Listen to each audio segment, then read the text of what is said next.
Welcome back mga tropa, kwentuhan muna tayo. Pag-usapan natin ang napakagandang laban sa pagitan ni Alex Ayala at Iga Swiatek.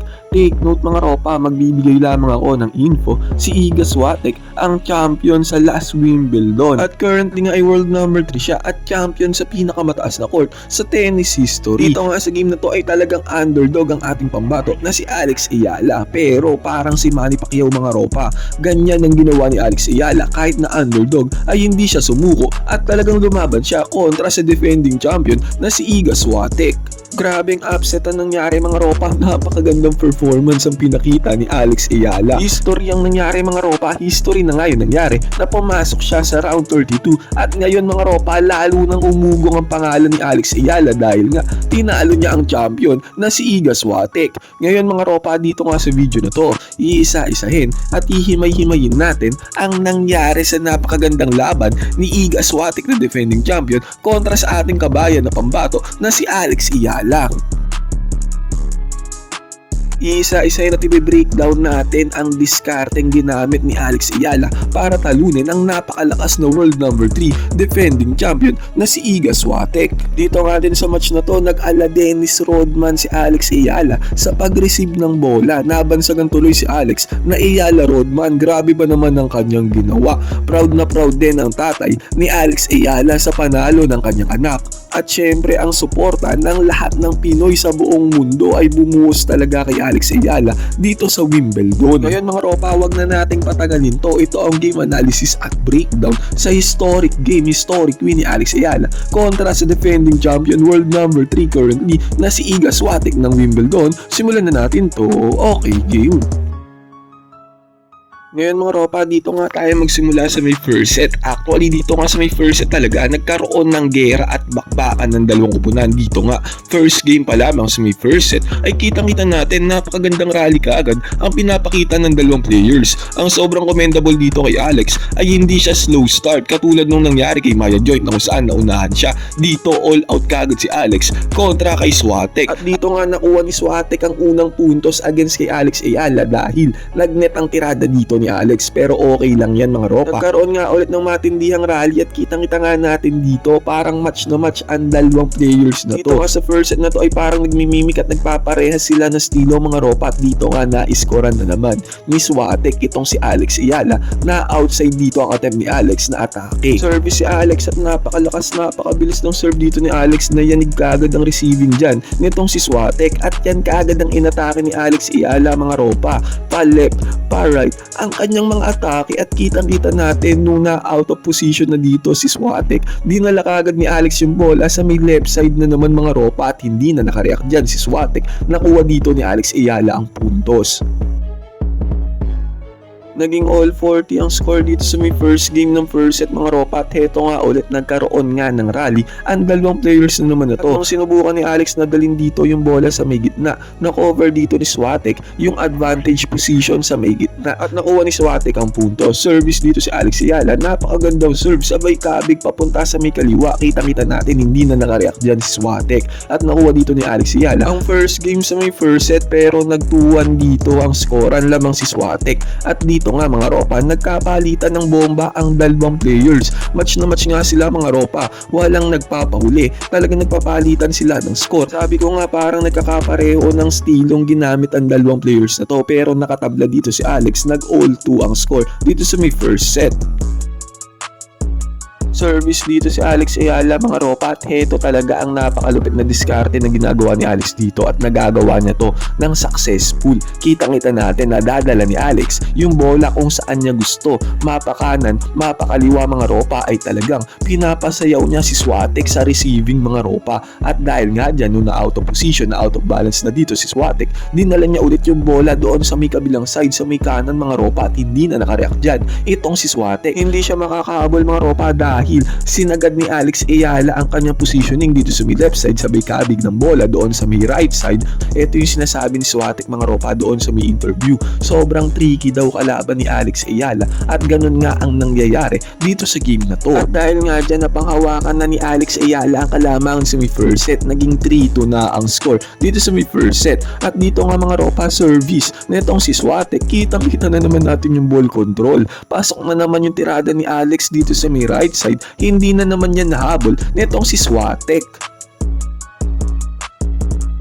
Nagkaroon na naman ng matindihang rally ang dalawang players na to. Mahabang rally na naman ang nangyari, pero good ball control na ang ginawa dito ni Swatek. Binawian niya dito si Alex Ayala, nakascore na siya ng puntos. Pero fast forward tayo, naging 5-4 ang score dito sa may first set. Lamang pa rin ng isang game si Alex at isang panalo na lamang sa game, isang point na lang ay makukuha niya na ang first set. Pero si Swatek mga ropa talagang malupit, pinapakita niyang siya ang champion. Nakakuha na naman siya ng puntos dito against kay Alex Ayala, at eventually nga dahil sa puntos na yan ay naging all 5 ang first set. Nagkaroon ng juice dito sa may first set mga ropa, napakaganda talaga ng naging laban. Matindihang rally pa rin at mas matindi na nga to dahil ang bawat puntos dito ay sobrang importante na. Nadala dito ni Swatek yung bola sa may right side na receive yan ni Alex, pero napakabilis na double forehand ang ginawa dito ni Swatek at hindi nakareact dyan si Alex Ayala. Nakuha dito ni Swatek ang puntos, basket is good. Napakagandang serve na ang binitawan dito ni Swatek na out of position na dito si Alex Ayala sa kanyang receive mga ropa. Pero ang nangyari dito, nagkaroon ng costly mistake itong si Swatek dahil na outside pa yung kanyang possible na score na mga ropa against dito kay Alex Ayala. Kitang-kita nga natin na buntusan pa siya dito ni Alex. Ang nangyari pa nga dito mga ropa, naging all 6 ang first set. Pagka gantong all 6 mga ropa, magkakaroon ng tiebreaker. Sa tennis kasi kailangan 2 puntos ang lamang. It's either dapat maging 6-4 ang score or ano kaya 7-5. Pero ang nangyari nga dito, naging all 6 ang score mga ropa, kaya nagkaroon ng tiebreaker. Dito naman sa tiebreaker, hindi na 15-0, 30-0 ang score. Hindi na ganun mga ropa ang mangyayari. Magiging 1 point na lamang score at paunahang magkaroon ng 7 points sa may tiebreaker, at 2-0 nga kagad ang score dito. Yamado kagad si Swatek, at pagka-serve dito ni Swatek, napakabilis ng forehand na ginawa dito ni Alex Ayala. Nadala niya kagad yung bola sa may right side. Kitang-kita natin kung paanong hindi nakareact dyan si Swatek sa sobrang bilis at lakas na ginawang forehand ni Alex. Naging 8-7 nga ang score dito. Lamang tong si Swatek, di ba nga sabi ko up to 7 lang ang score, pero ang nangyari kasi naging all 7 ang score sa dalawang players. Kailangan pa rin talaga ng 2 puntos sa kalamangan pag nag 9-7 na. Miss nga dito si Alex Ayala sa may tiebreaker nga pala mga ropa, palitan ng serve ang dalawang players. At syempre nga sobrang crucial na nito, 1 puntos na lamang sa may first set ay makukuha na dito ni Swatek ang first set, at napakagandang rally nga ang nangyari dito mga ropa. Pagka nakapuntos na si Swatek, kuha niya na ang first set at kitang-kita natin hindi bumibitaw at talagang lumalaban dito ang ating pambato na si Alex Ayala. Talagang nagpalitan sila ng magagandang palo mga ropa at napakahabang rally nga ang nangyari, at kitang-kita natin na iskoran dito, nagkaroon ng error si Swatek. Parang naubusan ng lakas si Swatek at nagnet nga ang kanyang tirada. Humina ang tira mga ropa, na out of power si Swatek dahil sa sobrang haba ng rally nilang dalawa ni Alex Ayala. Na overcome dito ni Alex ang possible puntos na sana ni Swatek. Service dito si Alex, at kitang-kita nga natin dito sa rally na to, kontrolado ni Alex ang bola at ang rally. Pa-left at pa-right na naman na diskarte ang kanyang ginagawa, at ang lahat ng pa-left at pa-right na yan ay nakokontrol ni Alex yung bola. Napakagandang ball control, at kitang-kita nga natin nung ginulat dito ni Alex pabalik sa may kanan ang bola mga ropa, hindi na naman nakareact dito itong si Swatek. Score kay Alex at yamado na siya ng 1 puntos dito sa may tiebreaker. 10-9 na nga ang score, 1 puntos na lamang mga ropa ay makukuha na dito ni Alex Ayala ang set point, at dito nga nagkaroon na naman ng rally ang dalawang players at ang pressure ay na kay Swatek na. At nung ginamit dito ni Swatek ang pa-left pa-right na discarded, nung dinala niya yung bola sa may right side, pumasok pero na-receive yan ni Alex, at nung sinubukan niya dalhin yung bola sa may left side mga ropa para sana puntusan si Alex, dyan siya napasama dahil hindi niya nakontrol na maayos yung bola, na outside ang bola mga ropa, at dito na nakuha ni Alex ang puntos at ang set point. Nakuha dito ni Alex ang first set mga ropa, at yan talaga ang nagbigay ng advantage dito kay Alex Ayala. Yung first set na yan mga ropa, yung sobrang crucial na first set na talagang pinagpaguran nilang dalawa at nakuha nga to ni Alex Ayala. 1-0 na ang game. Okay, pumunta na tayo sa may second set. Service dito ni Swatek, na-receive ka agad yan ni Alex at napakabilis niyan. Hindi na naman nakareact dyan si Swatek sa sobrang bilis ng mga receiving at palo ni Alex Ayala. At anong nangyari naman dito, nakachani naman ng puntos dito si Swatek against kay Alex. At kitang-kita natin dito, lumobo yung bola. Advantage na to ni Swatek kung tutuusin. Pero na-receive pa rin ni Alex dito yung tiradang palo ni Swatek. At advantage na naman ang position dito ni Swatek dahil nga out of position na si Alex. Pero grabe pala yung follow dyan ni Alex. Sobrang bilis. Hindi na naman yan na-receive ni Swatek mga ropa. Grabing advantage sa speed at power ang pinapakita dito ni Alex. Hindi na-receive ni Swatek ang kanyang mga tirada dito sa may second set. Masyadong naging dominante ang pagbubukas ng second set kay Alex Ayala. 3-0 nga kaagad mga ropa, natambakan niya kaagad dito si Swatek. At dito na nga nangyari kung saan service ni Swatek, nadulas dito si Alex mga ropa, pero na-receive pa rin nga niya ang atake dito ni Swatek. Sobrang lupit ng ginawa dyan ni Alex. Yun nga lang, na-scorean na siya dito ni Swatek, hindi siya nakarecover. Dito na nga nangyari. Kung basketball fan ka din ropa, ay alam mo yung ginawa ni Dennis Rodman na save dun sa bola. Ganyan ang ginawa ni Alex Ayala. Sobrang lupit ba naman ang dive na ginawa sa bola? Parang naging libero din si Alex in terms of volleyball.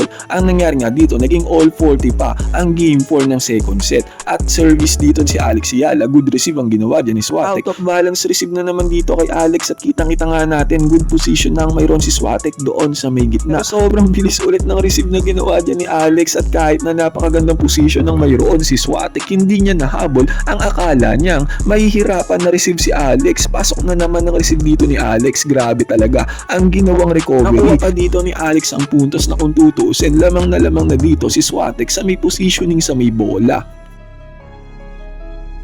Naging 5-2 na nga ang second set. Na-domina talaga ni Alex ang second set na to mga ropa. Parang hindi niya na pinagbigyan dito si Swatek. Service dito ni Alex Ayala. Nagkaroon ng rally mga ropa. Ginamitan na naman dito ni Alex ng palip at pa-right na diskarte dito si Swatek. Pero yung palip at pa-right na diskarte na yan ay pasok na pasok yan mga ropa at hindi nag-error dyan itong si Alex. At kitang-kita nga natin nung dinala ni Alex yung bola sa may right side, muntikan na yan. Pero saktong-sakto mga ropa, kalkulado, pasok pa rin inside. Napakalupit ng ball control mga ropa, pasok pa rin pero na-receive yan ni Swatek. Ang malupit lang dito na out of balance na si Swatek, dinala ulit ni Alex doon sa may left side. Ball control mga ropa, score na ang ginawa dito ni Alex. Grabe, binabaliw dito ni Alex ang champion ng Wimbledon na si Swatek mga ropa gamit ang kanyang napakalupit na ball control.